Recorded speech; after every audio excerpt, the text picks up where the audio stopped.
महाराज जी, आपके चरणों में कोट कोट प्रणाम। महाराज जी, हम दास के रूप में आपके पास आए हैं।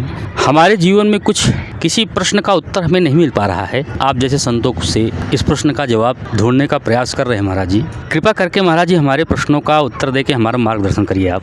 तो सबसे पहले महाराज जी तो ये बताइए कि आपका नाम क्या है? मेरा नाम श्री नागा बाबा चेतनगिरी, महंत श्री नागा बाबा चेतनगिरी। कहाँ है आश्रम महाराज जी आपका? गोरखपुर।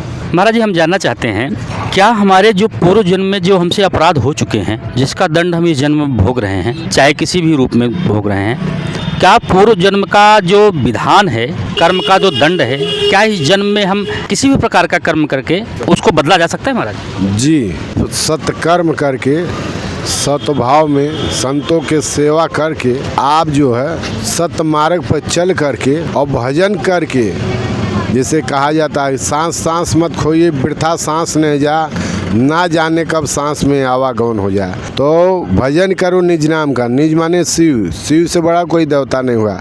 भजन करो निज नाम का, नहीं काल गहेगा केस, और ना जाने कहाँ मरी हैं पिया, घर मरी हैं परदेश।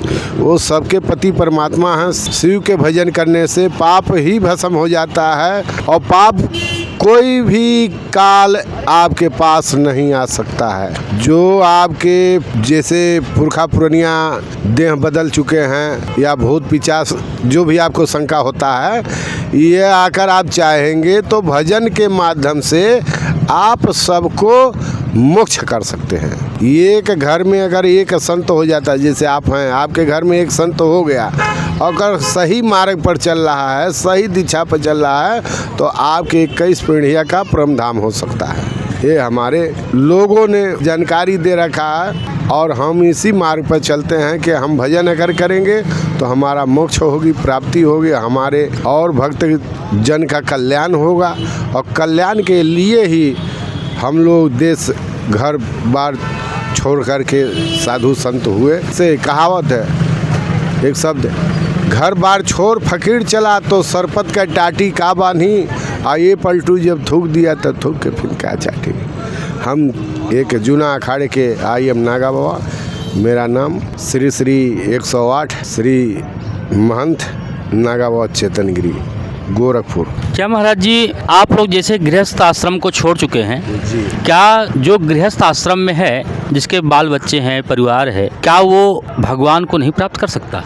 जी, प्राप्त कर सकता है। गृहस्थ भक्त तो सबसे उत्तम माना गया है, क्योंकि सबका सेवा करता है। जीव जंत संत महंत सबका सेवा करता है, इसलिए उसको कहा जाता है कि कर सतसंग साधु कर सेवा, अगिरही भक्त मोक्ष कर देवा।